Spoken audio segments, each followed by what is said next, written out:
এটা 5ই আগস্টের আগে আওয়ামী ফ্যাসিস্ট শক্তির ধ্বংসযজ্ঞের একটি ঘটনায় এই জেলা অফিসকেও পুড়িয়ে দেওয়া হয়েছিল, সম্পূর্ণ বশীভূত করা হয়। এর পরবর্তীতে আমরা আপাতত কার্য সম্পাদনের জন্য আবার সেটা মেরামত করে কোনোরকম এই অবস্থায় নিয়ে এসেছি। এটা দেখতে এসেছিলাম এর কতটুকু কাজ হয়েছে। জেলা বিএনপির কার্যালয়, এটা কক্সবাজারের গণমানুষের ঠিকানা।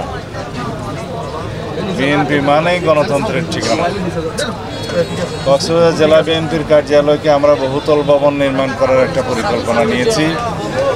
ইনশাল্লাহ এটা দেশের মধ্যে জেলা পর্যায়ে সর্বোচ্চ এবং সর্ববৃহৎ এবং সবচেয়ে সুন্দর স্থাপনা হবে বলে আমি বিশ্বাস করি। জেলা বিএনপির কার্যালয় হিসাবে, রাজনৈতিক দলের কার্যালয় হিসাবে সবাই দোয়া করবেন যাতে আমরা এটা প্রতিষ্ঠা করি।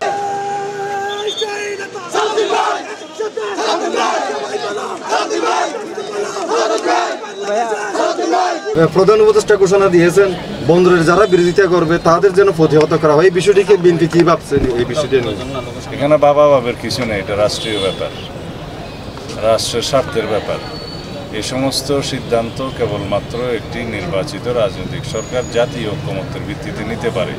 কোনো অস্থায়ী অনির্বাচিত সরকারের এই এখতিয়ার আছে বলে আমরা মনে করি।